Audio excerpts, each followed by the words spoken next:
Hola, muy buenas noches a todos en la sala y gracias a los canales que se han sumado. Le habíamos puesto a la charla de hoy de nombre Después del 6D, pero para poder llegar allá, primero tenemos que saber cómo fue que llegamos de nuevo a la 18ª elección en este régimen. Estamos hablando de 20, casi 20 elecciones en 16 años de un proceso de destrucción de la nación validado por el voto del ciudadano.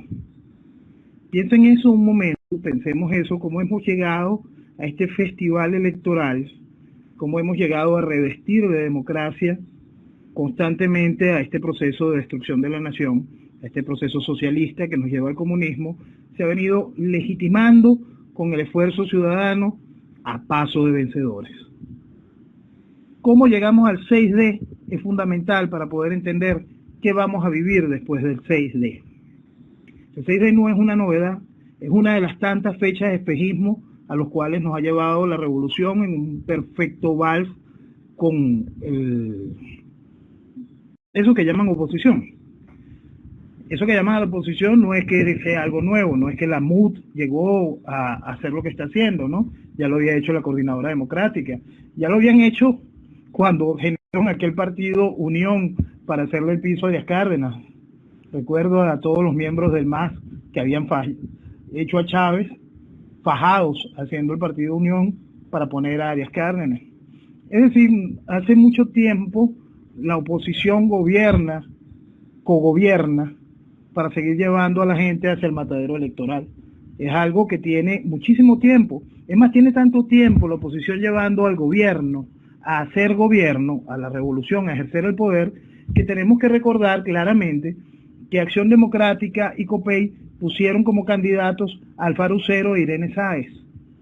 Es decir, asfaltaron el camino para la llegada de Hugo Chávez. Nosotros tenemos que tener muy claro eso para saber cómo es que llevamos casi 20 elecciones en este periodo y cuál va a ser el amanecer posterior al 6D. ¿Cómo llegamos al 6D? Por no enfrentar la realidad. Llegamos porque le es más cómodo a la gente sumergirse en la mentira que le brinda una dirigencia que le dice que ante el imposible electoral ese es el único camino. El imposible electoral no es nuevo tampoco. Es algo que está muy bien claro, está totalmente, ¿cómo se pudiese explicar de una manera que ya no lo hayamos hecho? Es tan evidente que asusta. Y eso es lo que más nos tiene que doler. Es grave la situación, porque llegar a esto, a 20 elecciones, a casi 20 elecciones en este periodo, raya más allá de lo ridículo y habla muy mal de lo que somos como país. Habla muy mal de la dirigencia, pero habla muy mal de lo que somos como venezolanos, que no hemos querido despertar, que hemos preferido sumirnos en la mentira. Y eso es lo que nos tiene que preocupar. El país tuvo un despertar ante el fraude evidente del revocatorio del 2004. Ese, donde el 60% del país revocó a Hugo Chávez, el 40%, según el CNE de aquel entonces, lo validó. Se voltearon las cifras y la gente durmió. Los que salimos a defender el voto de ese revocatorio del 2004, en mi caso particular, me fui al...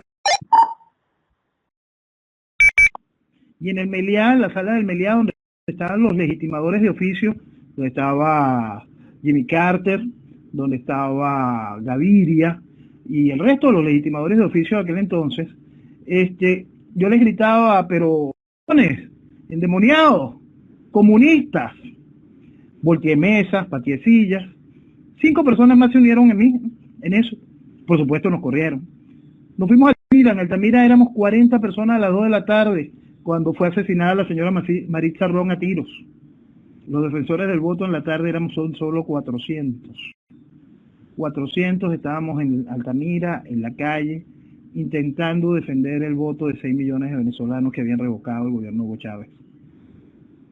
Eso ha sido el comportamiento tradicional en cuanto a defender el voto, porque la gente funciona en base a su liderazgo. Y el liderazgo que tiene este país en cuanto a su dirigencia política trabaja para el régimen. Íntegro. No hay diferencia en que un despreciable Ramos Alud te llame a votar o te llame a votar un angelito de la caridad del cobre como Ecarri. No hay diferencia alguna. Igualito vas al matadero electoral. Igualito vas a validar la dictadura. Igualito vas a proceder a seguir legitimando el comunismo que viene acabando con tu futuro y adoctrinando a tus hijos. No hay ninguna diferencia en eso. Quiero poner un par de puntos muy importantes en lo que es el ABC electoral para que ustedes entiendan también la absoluta seguridad que tiene eso que llaman oposición de seguir trabajando a favor del gobierno. En el ABC electoral nos dice de manera que, como funciona en este país, que la elección que más motiva a la gente a participar son las elecciones presidenciales. Todo el espectáculo refrendario que empezó Chávez con la constituyente y después el referéndum del 2007 y después el referéndum del 2009, se convirtieron en el segundo escenario electoral que más motiva a la gente a participar. El tercer escenario electoral que motiva más a la gente a participar son las elecciones de gobernadores y alcaldes, porque mueven el clientelismo político, no porque mueva algún furor o cambie la situación de un país, mueven intereses, clientelismo, empleo, chamba, negociado, no mueven voluntades. Y el cuarto escenario electoral que mueve a la gente a votar es el parlamentario. Es decir, es el escenario electoral donde, por lógica, menos gente participa. Quiero ponerlos a ustedes en un escenario, en ese escenario, quiero que ustedes, los que no han despertado, los que despertaron, por favor, utilícenlo como ejercicio para poder ayudar a los otros. Pero los que no despertaron, háganse la pregunta, o pregúntenle a un compañero, a algún amigo, ¿por quién votan en su circuito? ¿Quién los va a representar? Y van a encontrar un vacío. Quizás se acuerden de un nombre, pero no se acuerdan del segundo, menos de los miembros del voto lista. O pobre gente, la gente que vota en Caracas, que su representante por la MUD, por el recreo, es Ramos Alud abriendo, o Tamara Adrián, o la dirigencia de la MUD, busquen a Pablo Medina. Por Dios, los están encerrando en una cosa espantosa, horrible, y quieren que ustedes validen esa mentira, quieren que ustedes se llenen más en ese pantano. Y así estamos llegando de nuevo al 6D. Un 6D que tiene un sabor adicional, porque recuerda cómo al país lo han obligado a hacer cosas realmente aberrantes. Este país fue y votó por Rosales.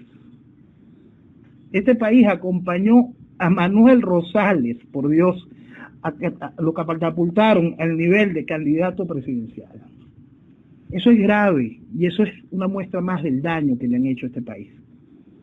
Después del fraude evidente del 2004, el país decidió abstenerse en el 2005. Entiéndanlo, ustedes, nosotros decidimos abstenernos, nos abstuvimos. Y en ese esfuerzo fue donde se vieron obligados los partidos políticos a sumarse a esa abstención. ¿Qué pasó después? Ese país que se abstuvo se vio burlado por la dirigencia política que enseguida fue a validar a un total ausente de legitimidad, a una total ausente de legitimidad, Asamblea Nacional, la validaron de pe a pa. No habían sido, todavía terminado de salir los certificados que nunca salieron de CNE, nunca salieron los números de ese 2005, los números reales del 2005, cuando ya la dirigencia de oposición se le presentaba al señor diputado tal, y le ofrecían proyectos de ley, y los validaron y los legitimaron. Ahí no importó si usted no participó y no legitimó, el asunto es que usted le siguió dando el testigo a una dirigencia que hizo el trabajo que el gobierno le ordenó, darle legitimidad. Y ahí seguimos igual. Eso trajo después que la gente volviese a entrar en el canal electoral. Le mintieron sobre su extraordinario esfuerzo como voluntad ciudadana y la gente fue y se dejó. Se cayó la comunicación. Gracias. Escenarios. Para que la oposición pueda obtener la mayoría simple, La mayoría simple, recuerdo, no puede modificar leyes orgánicas, por lo tanto, el TSJ, que es quien puede en primera instancia vetar cualquier cosa que genere la Asamblea Nacional, queda totalmente blindado en manos del régimen. Para que la oposición pueda lograr una mayoría simple necesitan bastante más del 65% de los votos. Para lograr la mayoría calificada necesitan bastante más del 70 y tanto por ciento de los votos. El gobierno modificó los circuitos electorales y eso fue aceptado por la oposición. Ya en el 2010 quedó evidenciado que la oposición logró sacar muchos más votos que el chavismo, pero tuvo mucho menos diputados. Es importante recordarse que después de eso vinieron el fraude de la reelección de Hugo Chávez y el fraude de la elección de Maduro, y esa misma dirigencia que se sabía mayoría, que le habían dicho a ustedes que era mayoría, que lo llevaron a ustedes en una demostración de votos que son mayoría, decidió soportar los dos fraudes, donde de nuevo los revistieron de minoría. Pero bueno, en aquel momento, en el 2010, toda una arquitectura electoral de modificación de los circuitos a través de la salamandra dio la posibilidad de que hubiesen más diputados con menos votos. Esa arquitectura se ha visto reforzada, realmente perfeccionada, y hay cualquier cantidad de circuitos donde no es que sea tradicional el triunfo del chavismo, es que esos municipios no tienen ni siquiera esa cantidad de votantes, y en esos municipios no van a poder conseguir ningún acta, y esos municipios tienen centros de votación móviles o tienen centros de votación dentro de las comunas, y todo eso lo ha venido aceptando la oposición. Entonces, por más que alguien venga y diga, no, pero ¿qué vamos a hacer? Vamos a pelear 100 votos, 200 votos en un municipio donde no importa. Sí, pero esos 200 votos significan un diputado, mientras que los 10.000 votos que pueda conseguir en Caracas no significan ni medio diputado. Y esa es la realidad electoral. La realidad electoral es que la arquitectura que está hecha para que de nuevo el esfuerzo de la sociedad sea burlado y que la legitimidad siga llenando las arcas del gobierno. Esas arcas se convierten en un traje de democracia. Y la democracia, la legitimidad democrática, eso que la gente no quiere entender, eso que la gente banaliza, es el principal combustible de la revolución. La revolución seguirá vestida de democracia gracias al esfuerzo ciudadano. Y ese esfuerzo ciudadano seguirá ahogando el futuro de nuestros hijos. El peor escenario que podemos vivir después del CID es ese, el de la mayoría simple. ¿Por qué? Porque el país va a tener la esperanza de algo. Va a creer en el fenómeno electoral, lo cual va a destabilizar de nuevo el acto de libertad de un pueblo y va a quedar subyugado ante el deseo electoral, ante esa mentira, ante ese juego falso. Eso nos va a llevar a un proceso posterior de gobernadores y alcaldes, nos va a llevar a cualquier cantidad de pendejos insistiendo en hacerle un revocatorio a Maduro, y con eso del 2019 y de ahí al 2000 siempre. Si llegamos a un proceso electoral nuevamente de gobernadores y alcaldes, el clientelismo salvaje va a repetir lo que acabamos de vivir en las elecciones últimas de gobernadores y alcaldes. Y la oposición va a volver a aceptar la estafa agravada que estamos viviendo. Yo creo que ustedes, porque hay mucha gente que se niega a entender esta realidad, para que vean el nivel de asquerosa complicidad existente, lo tienen una de las maneras más evidentes que hay. Esta última elección de gobernadores y alcaldes dejó los consejos legislativos de todos los estados en manos del chavismo. Pero extrañamente, en las gobernaciones de Lara y Miranda y Amazonas, el Consejo Legislativo está en manos del chavismo, pero hay gobernador de oposición. Por favor, en este país nadie cruza el voto. Eso no existe, aquí no hay una cultura política que haga eso. Vas a decir que alguien en el estado Miranda fue y votó por el flaquito y le dio los votos al PSV. Eso no existe. Y eso lo toleraron, lo soportaron y los avalaron. Esa estructura y esa dirigencia política que le dice hoy que el domingo 6 van a defender el voto. Por favor. Seamos serios en eso para poderlo entender. Por eso es tan grave la propuesta, ese es el peor de los escenarios, que la oposición obtenga la mayoría simple. nada más de pensarlo, es una de las cosas que más nos tienen que preocupar. Van a creer que se puede. Y el creer que se puede significa bajar la cabeza de nuevo. Y significa dejar que la revolución siga avanzando. Que la revolución siga carcomiendo los cimientos de Venezuela. Que la revolución siga secando el mañana y el futuro de nuestros hijos. Noticias positivas que nos puede traer el 6D. Solo una que se llama despertar. El 6D no significa nada en triunfo o derrota, ya es una derrota en sí mismo, y solo despertando, esa fecha será un triunfo. Ahora estoy disponible a sus preguntas. Cambio. Muy buenas noches, aprovechando la oportunidad. Ante todo, saludos, señor Noel Alejandro Leal. Le habla Mayelis y encantada de tenerlo en nuestro canal. A pesar de la complicidad existente que menciona en el régimen, que lo sabemos, a pesar del fraude que vemos en puerta, que él también lo sabemos, a pesar de esa esperanza que tiene el pueblo y de que el 6 es una elección más, yo tengo la siguiente pregunta. Dado un posible escenario en el cual el régimen, buscando desconocer la decisión del pueblo soberano de Venezuela en estas elecciones del 6 de diciembre, ¿qué acciones estaría contemplando la oposición de resultar ganadora? Teniendo en cuenta que todos los poderes, tanto civiles como militares, se encuentran secuestrados por este régimen. Quiero aclarar algo, cuando hablo de oposición me refiero a 3 grupos, que contempla resistencias, políticos, partidos políticos y el pueblo opositor que está cansado de esta situación y de este régimen. Cambio. Ponte en el escenario del 6D. El 6D, el gobierno anuncia que la oposición gana en votos, pero pierde en diputados. En ese escenario no se logra la mayoría simple. Usted se imagina a un Henry Ramos Alú, para ponérselo bien generacional, a Henry o a Freddy Guevara renunciando a su curul, diciendo que hubo un fraude. Si ustedes se imaginan eso, va a ser sorprendente porque eso es muy imposible. Porque no solo son ellos, son los otros que también saldrán electos. Y cada uno de ellos tiene su compromiso y su soporte, su gasto en la campaña. Y cada una de esas cosas lo obligará a pelear por su curul y defender esa legitimidad electoral, ese nuevo fraude. Otro escenario, se obtiene la mayoría simple.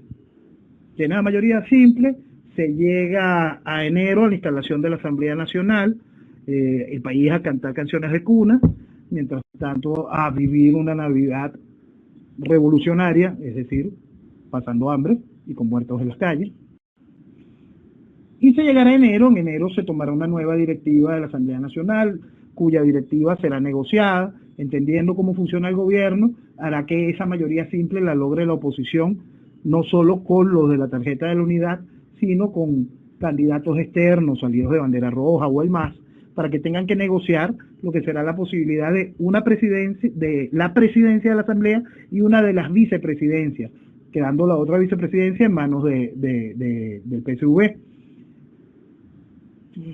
En estos días ponía yo un tuit donde colocaba, si esa oposición logra poner a Henry Ramos de presidente de la Asamblea Nacional, lo único que habrá que cambiar es el nombre de Diosdado Henry y dejar los insultos, porque lo que vamos a vivir va a ser más o menos lo mismo. Vamos a vivir un espectáculo realmente bochornoso en esa Asamblea Nacional, que no tiene novedades desde que es Asamblea Nacional, desde que Capriles entregó el Congreso bicameral y convirtieron esto en una asamblea de una sola cámara y un solo bochinche asqueroso donde es imposible legislar de manera coherente, es imposible que pueda haber un Congreso con función contralora, es imposible que se piense en país cuando no existe el filtro y el balance que otorga la bicameralidad. Bueno, esos son logros de la revolución, logros validados por la oposición. Entonces, después del 6D, los escenarios no son halagüeños. Vamos a suponer que el país no soporta el fraude, la gente que votó no soporta el fraude y sale a la calle. su liderazgo, las figuras principales de ese liderazgo van a ser nuevos diputados electos. No sé, pero yo no veo a Julio Borges llamando a la gente a la calle a reclamar el triunfo real del país. No sé, yo no veo a ningún diputado electo reclamando absolutamente nada. Y no veo a ninguno de los no electos reclamando algo más allá del día siguiente. Porque sus compañeros lo van a callar, los medios lo van a censurar. Y feliz Navidad. Cambio.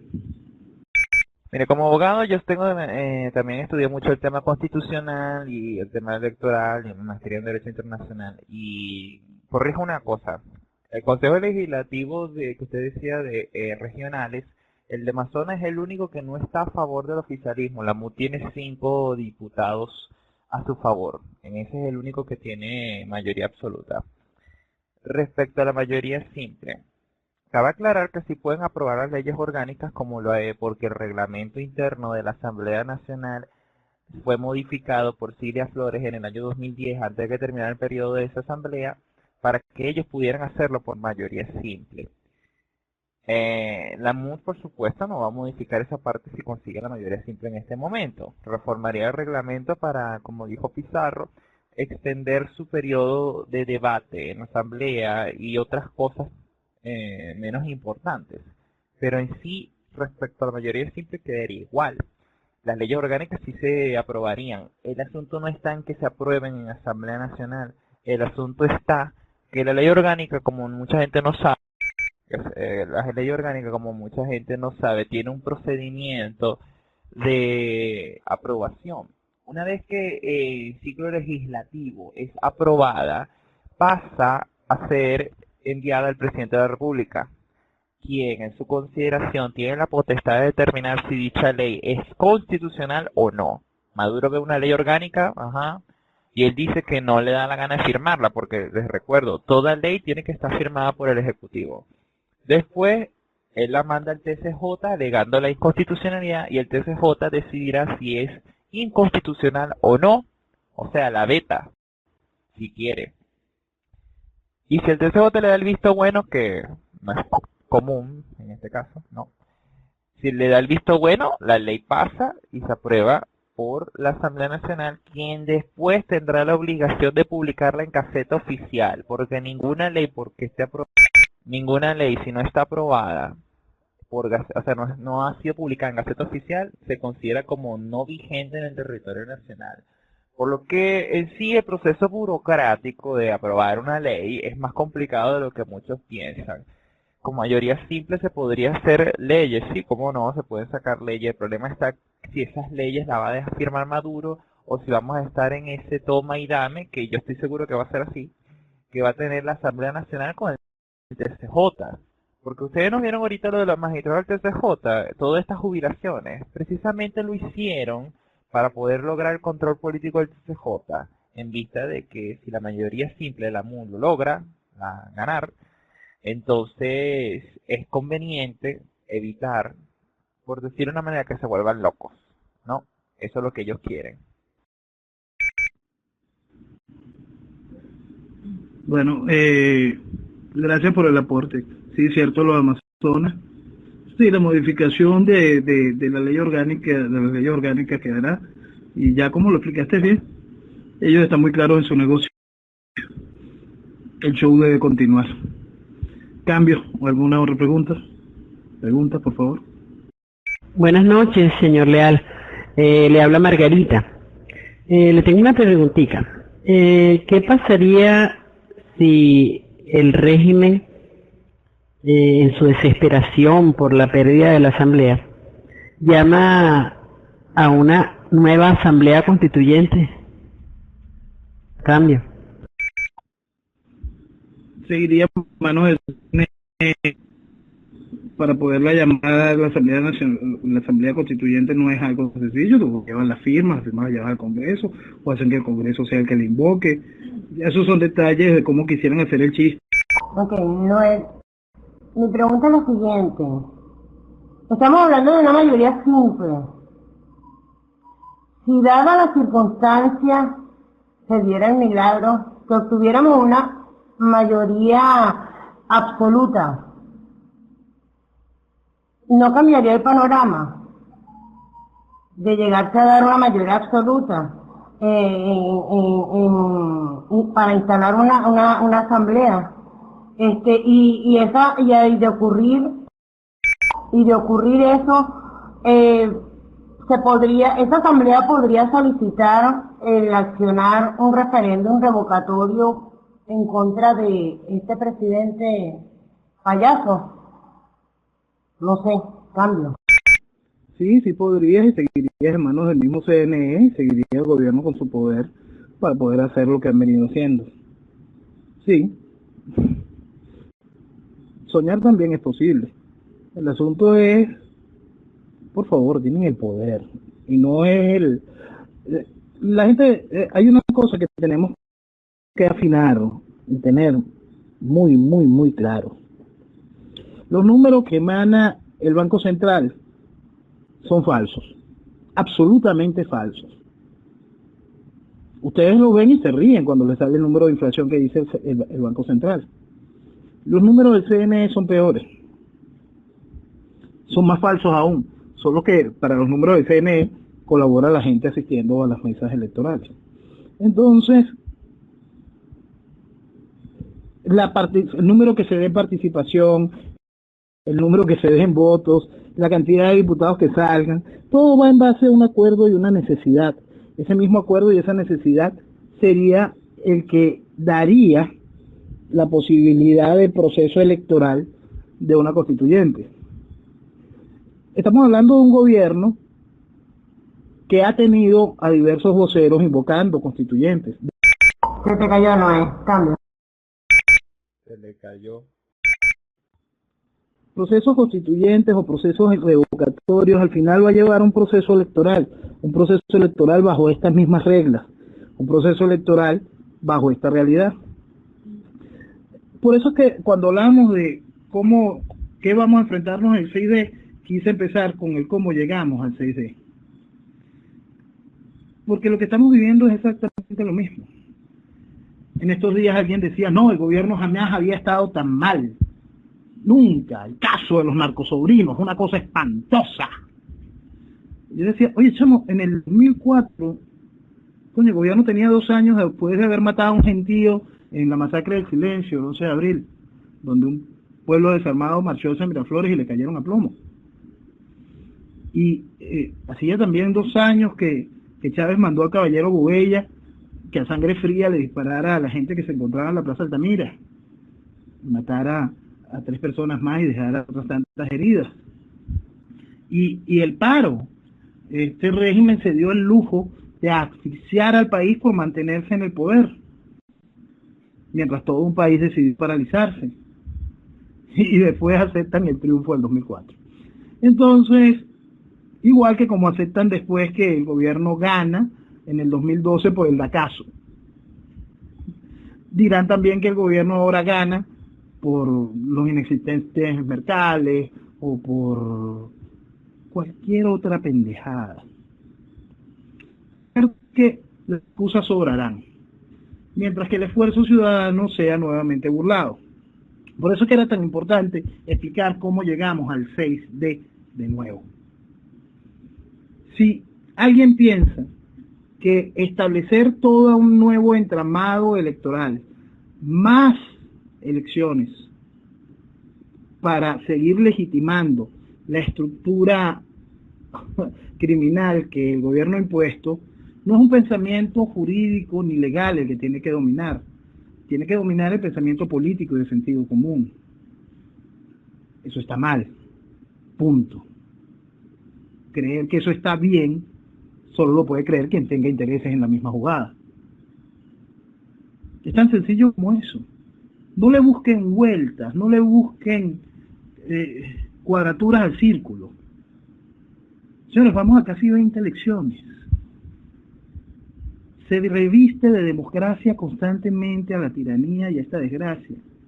Y es allí donde nosotros tenemos que dar respuestas. Respuestas que están en el fuero interno de cada venezolano. Noel, bueno, creo que se te cayó la comunicación, pero de todas maneras me gustaría agregarte algo. Un gran saludo, Noel, por parte de Venezuela Infórmate.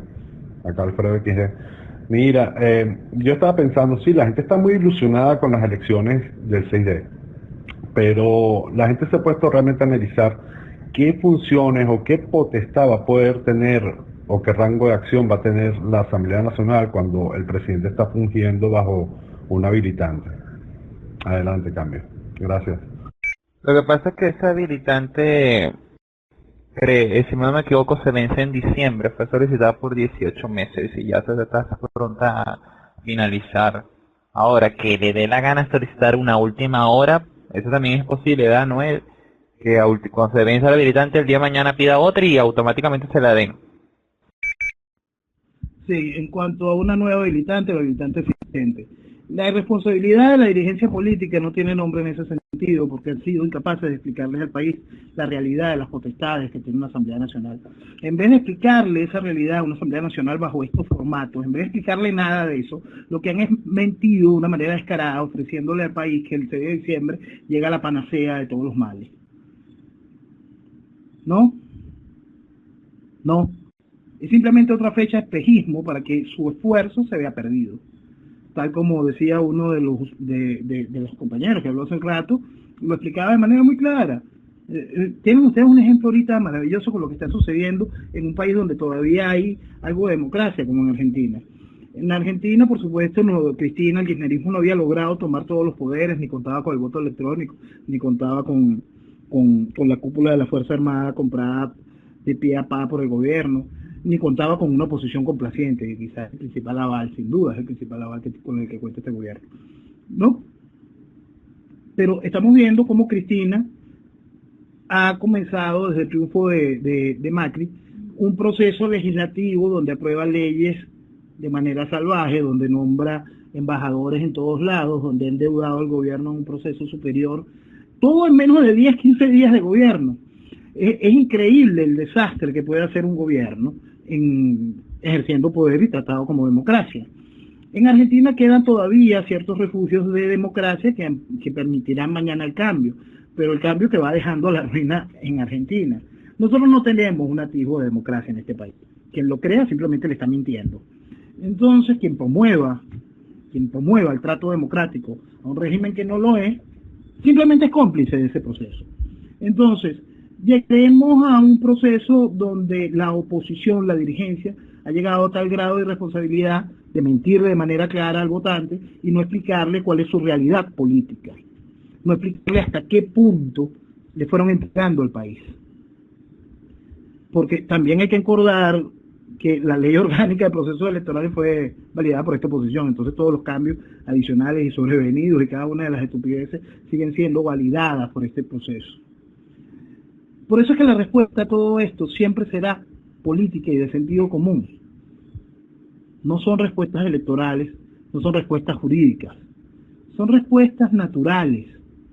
Nuestro derecho natural a ejercer la libertad, nuestro derecho natural a rebelarnos, nuestro derecho natural a vivir en libertad. Esos son principios fundamentales que se nos han negado, que se nos quieren esconder bajo una forma ridícula, bajo un falso entendimiento de la realidad. Y es por eso que estamos así. No hay vía legítima,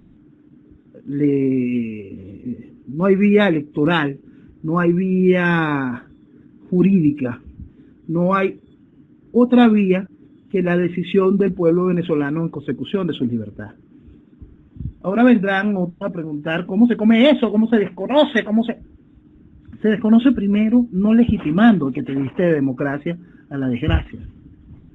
Si usted le sigue dejando que su representación, su voz sea expresada por quienes comulgan ideológicamente con el gobierno, usted va a seguir construyendo el socialismo que va a ahogar a sus hijos. Si usted sigue dejando que su voz sea representada por quien viste de democracia a un régimen comunista, usted seguirá vistiendo de democracia ese régimen. El asunto es que el primer paso es conocer a quien le brinda piso político al régimen. Por supuesto, el régimen tendrá que quitarse la careta y comenzaremos otra etapa de la pelea. pero una etapa donde ya no hay caretas, una etapa donde el esfuerzo y el derecho natural es el que manda, y la consecución del objetivo, el renacimiento del país, está en nuestras manos. No podemos mentirnos más. Si de algo debe servir el 6 de diciembre es para despertar. Si de algo debe servir el 6 de diciembre es para tumbar definitivamente las caretas de la mentira. Es para dejar de comportarnos como veletas y dejar de buscar refugios que no existen. Es para enfrentar nuestra realidad como venezolanos. Si de algo ha de servir esta nueva fecha de espejismo, es para despertar. Cambio. Buenas noches a todos por aquí.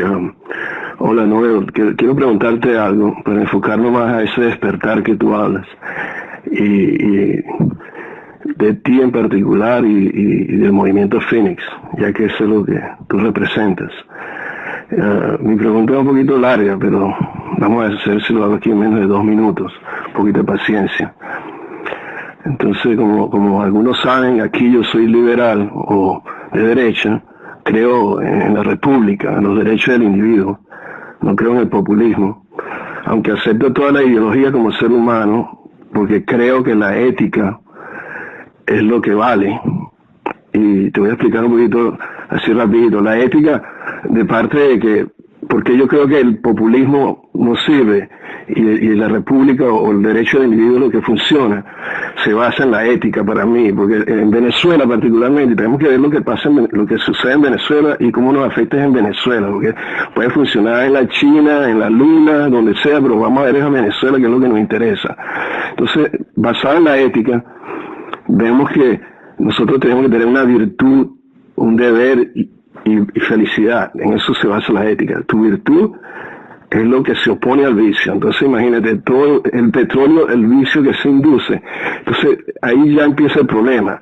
Si tú ves el punto de vista de ética, en Venezuela se hace difícil porque una de las virtudes, la virtud es parte de la ética, vamos a ponerlo así.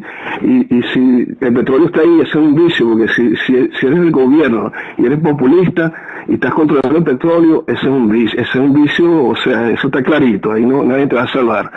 Entonces viene la parte de la ética también, que es el deber del ser humano. Y entonces si el deber viene sin autoridad, entonces ¿cómo tú puedes explicar eso de parte de un Estado que controla todo? Si el deber es algo, como tú dices, natural, tú hablas de algo natural, de algo que viene así, que es prácticamente divino, algo que tú sientes que eso es natural, que no hay. Entonces, si es natural, no necesitas un Estado metiéndote en miedo, castigándote, haciendo cola, etcétera, etcétera, etcétera. Y está la parte de la felicidad. Y la felicidad se alcanza porque tú llegas a metas como individuo, y esas metas tienen que ser individuales. Mi meta es que voy a estudiar.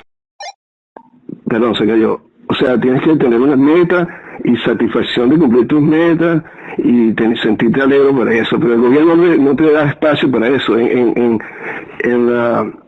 el socialismo, en el populismo, no tienes muchas razones para sentirte alegre porque estás no es progresando del socialismo, pero estás avanzando. Pero la pregunta es rapidito, basado en todas estas cosas, yo espero que tú tengas esta idea y tienes un hombre de ética, fuiste a defender el voto como lo dijiste, eso se aprecia, muchas gracias que lo hiciste en esa oportunidad, muchas gracias por todo lo que haces, eso es ética, estás claro, ves que las cosas que nos dicen no tienen razón de que hay una maldad por dentro. Entonces tú eres un hombre que se ve que tiene ética, tienes virtud, que opones al vicio, etcétera, etcétera. Basado en eso, ¿qué piensan hacer ustedes después del 6 de diciembre? Ustedes se están alineando a cualquier organización con una meta liberal, una meta de derecho, una meta que defienda la república sin mucho populismo, o ustedes, como está el amigo Luis Madero, que propone las 5 reformas, o Joelvin Zulia, que propone las 5 reformas, algo más tangible? ¿Ustedes tienen algún plan de organizarse y presentar una plataforma para que nosotros podamos evaluar y seguir, si es posible, cambio? Sí, Fénix, por supuesto, es un movimiento que tendrá en su futuro que desarrollarse como movimiento político. por supuesto lejos del panorama electoral, que es en donde quieren encerrar al país.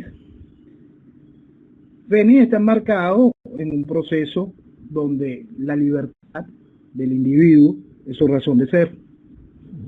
Y cuando hablamos de eso, sí, el principal motor de Fénix son valores y principios muy claros y establecidos. No es algo que tengamos que explicar. Simplemente lo correcto. Más allá de un librito, más allá de lo que nos haya dicho Adam Smith, o más allá de lo que nos haya dicho cualquier otro. Es un concepto tan sencillo como que es la libertad y el desarrollo de cada venezolano. Y como venezolanos, trabajar como colectivo para el desarrollo del país. Fénix está muy claro en su objetivo. En cada uno de los foros de Juan Carlos Sosa a nivel nacional está muy bien expresado. Está expresada las variables que tenemos que modificar en lo económico para el desarrollo de la nación, para activar los mecanismos necesarios para el avanzar del país. Y está muy claro la voluntad política de Fénix. Está muy claramente expresada la voluntad política de Juan Carlos Sosa Púrva. ¿Qué queremos nosotros? Que el país se acerque a la verdad, que el país deje de escuchar liderazgos que no tienen ningún tipo de razón de ser y que no tienen ningún tipo de identificación con lo que sucede en el país. Cada vez que Juan Carlos hace un foro, hace un recuento histórico de cómo llegamos al país de hoy para poder demostrar qué somos como país, qué podemos ser y qué tan fácil es volverlo a hacer. Venezuela tiene todo, tierra y gente. El asunto es que no podemos seguir teniendo un liderazgo podrido. Un liderazgo podrido pudre un país, pudre una sociedad. ¿Qué quiere Fénix? Cambiar, evolucionar, demostrar que sí se puede y que tenemos con qué. Venezolanos de sobra existen en cada uno de los rincones del país, existen venezolanos con la capacidad que hay. En uniforme o no, somos un país que tiene el con qué, hasta decir basta. Pero siempre estamos llevando, por culpa del populismo, por culpa de la inmediatez electoral, por culpa de ese disfraz de democracia en el que nos hemos vivido del 58 para acá, hemos llevado a lo peor del país, a la dirigencia del país. Hemos llevado a gente que simplemente por el cuento del carisma o por el apoyo económico que genera una campaña, a dirigir el desarrollo y el futuro de la nación. Esto no es un asunto de feria, de mises, no vale, esto es un asunto de sentido común y de valorar a Venezuela. Por supuesto que el cambio que nosotros vamos a tener que vivir como nación va a ser un cambio muy difícil, y un cambio donde tenemos que comprometernos todos los venezolanos para lograrlo, los venezolanos que estemos claros en el futuro de la nación. Sí, tiene que ser un cambio hacia la libertad y el desarrollo individual. Tiene que ser un cambio que nos comprometa en el desarrollo del país. Eso es lo que busca Fénix. Más allá de cualquier libro, más allá de cualquier dogmatismo político, entendemos muy bien que el socialismo es un ente criminal y entendemos muy bien el drama social que vive Venezuela. Lo que busca Fénix es brindarle la oportunidad a Venezuela de renacer, y para eso lo tenemos que hacer todos y cada uno de los venezolanos, dejando muy claro que el futuro de Venezuela lo tenemos en nuestras manos, que no vamos a entregarle nuestro futuro a nadie, que el futuro es nuestro, para nuestro desarrollo, para nuestro crecimiento, para nuestro bienestar.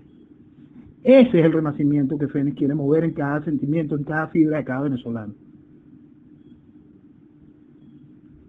Quiero darle las gracias al canal, quiero darle las gracias a los moderadores, quiero darle las gracias a cada uno de los que participaron. Ya tuvimos una hora de conversatorio. Espero que la gente pueda reencontrarse con la idea de lo que es Venezuela. Que la gente entienda que cuando estamos llegando a este nuevo 6D, no es una casualidad. El 6D, para más la fecha, es bastante icónica.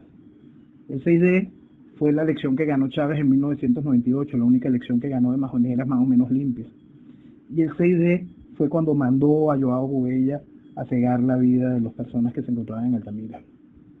El 6D es una fecha que le gusta a este régimen criminal. Amanecerá después del 6D frente a ese ratón que deja la fiesta democrática, ese ratón, ese amargo sabor que deja de destrucción, de vacío, de incertidumbre. Ojalá el país aprenda de esta nueva lección y despierte. Por su parte, Fénix va a continuar ahí. Fénix quiere convertirse en esa palmera que queda después del tsunami, donde todos los venezolanos nos encontramos y buscamos el renacimiento de nuestra nación. Para eso estamos, a eso vinimos y eso queremos. Reconstruir a Venezuela, volver a ser Venezuela, hacer a Venezuela. Cambio y fuera, muy buenas noches. Muy buenas noches, Noel, de verdad muchísimas gracias. Yo te entiendo todo lo que te estás diciendo, pero muy simplemente y sencillamente no vale la pena ir a votar, o sí vale la pena ir a votar, para de allí poder nosotros tener las herramientas de cómo comenzar una lucha final en contra de este régimen, cambio. Si ustedes necesitan vivir un nuevo engaño, vívanlo, siéntanlo en carne propia. Ya es imposible no quitarle el barniz de legitimidad que el gobierno va a bañarse el 6 de diciembre. Ya eso es imposible. Si usted tiene algún atisbo de esperanza, si hay alguien que crea, vaya, no se sienta mal consigo mismo, no se sienta mal con sus amigos. Si quiere sentirse bien consigo mismo, mantenga su ideal y párese firme, entienda su verdad, haga respetar su pensamiento. Pero si lo que quiere es caerle bien a los amigos, encontrarse en la cola, salir con su dedito morado, hágalo. Ya es imposible no vestir de democracia de nuevo a este régimen criminal. No hay nada más que decir con respecto a eso. El problema es que viene después de esa idea. ¿Cómo va a reaccionar el país frente a esa nueva estafa? De nuevo, muchas gracias y cambio fuera.